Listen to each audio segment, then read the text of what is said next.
Yo, what's going on guys? Arekkz here. Welcome back to another video for Monster Hunter Rise, and we are back with another community poll. In fact, this is the one that I kicked off a couple of weeks back now, but I've only just had a chance to get caught up. So we're talking about armor skills again. This time we're talking about your preference with the old system versus the new system and where you guys fall on that. Obviously, since then we have had some more information. We have, of course, got confirmation that decorations are craftable.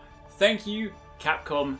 So obviously that'll influence some of the comments from this, but let's talk about it today. If you guys are new to some of the community discussion videos, every Monday, typically, we post a new poll, get you guys to vote on it. At the end of the week, we tend to speak about what people think, talk about both sides of it, and just in general, voice your opinions. So, if you guys do enjoy it, I like to be super appreciated, but let's get started. So this week, or last week should I say, the poll said, we got our first look at armor skills and how they'll work in Monster Hunter Rise. The question is, how do you feel about the armor skill systems in Monster Hunter now? Do you prefer the old system or do you prefer the new system? Now obviously Monster Hunter Rise fundamentally uses the world system. There are a few permutations. We know of course that by equipping multiple pieces of the same gear, you also get like a base boost to your elemental resistances, which is new. But fundamentally, now that we've seen it, we know that Rise is also effectively using the world system, whereby you equip a piece of armor, and even if it has 1 point in attack, then you get some benefits. Meanwhile, in the older system, you had to hit point thresholds, so of course if you wanted to get, say, attack boost, you had to have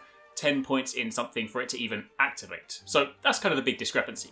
Votes on this one were 16% of people missing the old system, 24% of people liking the new system, 48% of people saying they like both, and the usual meh is being 13%. So let's talk about what you guys had to say. The first one, and honestly I actually agree with this one, Garion said Generations Ultimate was really great for armor sets because on one hand it had the old skill point system with a large amount of armor sets for equal talents, and on the other hand you can also change what your armor set looks like. Skill and style, can we ask for more? Now that's technically speaking different to the question I asked, but honestly I agree. I mean, like, Generations does still have that awesome system. It has traditional transmog as opposed to layered armor. That was great, but that is of course a topic for another time. We also got a comment, obviously again, this was before the recent interview, saying so long as we can go back to when we crafted decorations instead of this, I'll be happy. So honestly, it doesn't really matter what system, and I completely agree. And knowing now that we get to go back to it does mean when it comes to builds, honestly, I don't think you guys realize how happy I am. I mean, we're all happy, right? But I am ecstatic because when we bring back Mix Set Monday, we do this for every single Monster Hunter. Do you know one of the biggest challenges, right? I don't think people often realize. Someone will submit a set. It'll be a fantastic set, and they'll be like, I use 6 attack gems. I'm like, great. I have 1. How am I going to do this? And obviously on one hand, you can just say, you need 6 attack gems, but I generally speaking like to try and make it. So when I sit there and I'm like, oh boy, here we go again. So at least if I can craft them, it's fantastic. I do still expect there to be like RNG charms, but you know, that's fine. 1 degree of RNG is fine, not every damn slot. However, moving on from there, one of the comments from Aquos said, I like them both as someone who has been with the series since Gen 1.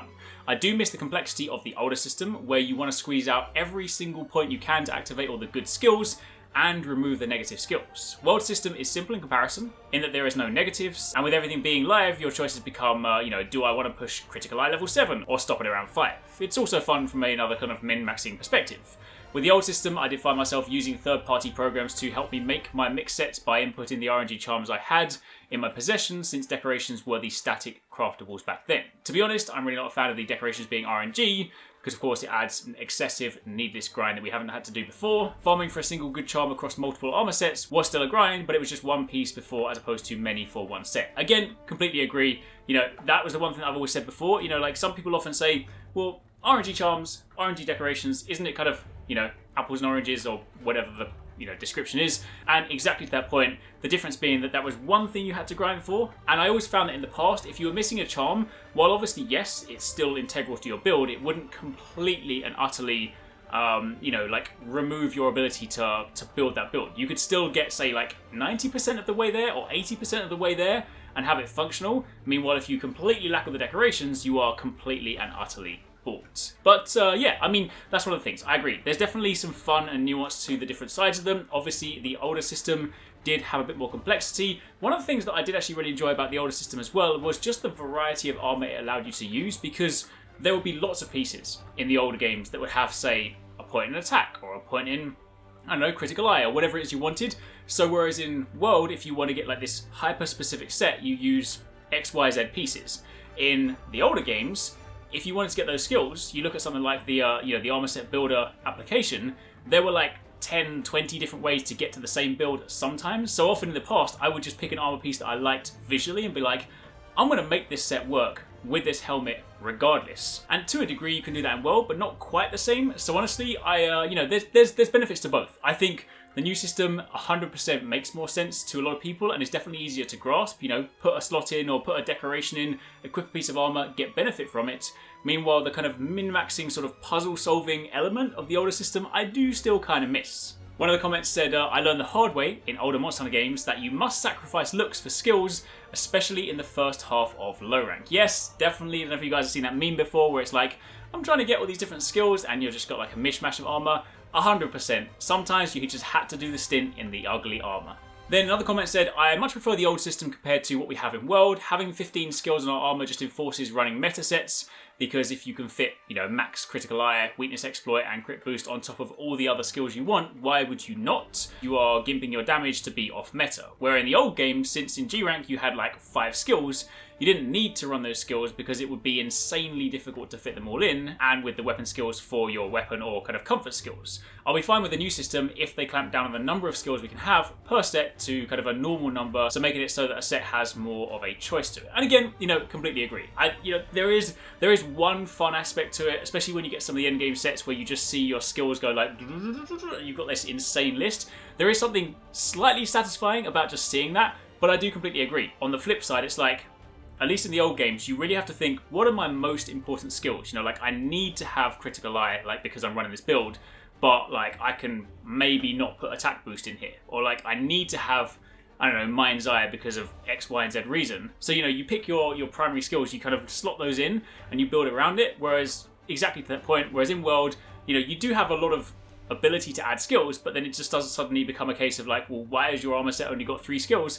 That's not a good set, versus just stacking everything. So yeah, I do think there is, while it can be sort of fun to have an extended list, I do think there is some merit to sort of limiting that list, limiting the potential, because also by having fewer skills available on a per set basis, it also makes more sets viable, because you suddenly get to the point where you're like, well actually, I need this skill, and this is only found on, Puke armor, which otherwise I wouldn't have used. Meanwhile, when it's kind of the big sets, it's like, well, I just need a load of slots so I can put everything in. So yeah, completely agree. However, on the flip side, another comment just said, I do like the new system, not because it's easier to understand, it just feels nicer. You get a bonus for a thingy, even if it's just a tiny one. I like that. And again, I do, there are merits to both. I don't think either of them are inherently better systems than one another. I think they both, do things in their own different ways, and I think they work fantastically in their respective games. But I do think that, I think sort of like a halfway house between both would probably be the best system. Something that is easily accessible like World, where you equip something and you get benefit for it, but perhaps more in line with the original games where it's a slightly more limited list, so it makes you think more sensibly about your choices. But either way, there you have it. It's a little rundown on the topic of discussion on armor skills, old versus new. Hope you guys enjoyed the video. We are getting incredibly close to Rise now. Next week we of course have those Capcom streams. Looking to be some exciting stuff in that. So keep it locked because of course we will be bringing you guys the coverage as soon as it goes live. Thanks again for watching. Catch you guys in the next one. If you want to catch more from us at Arekkz Gaming, don't forget you can catch the guys 269, Paradise Central and Investmore streaming over on Twitch weekdays, playing a variety of games. If you guys want to jump in, tune in, watch and even join in, then make sure you check them out. The links to those are in the description box down below, and of course you can join the Discord to get involved in all of the discussions.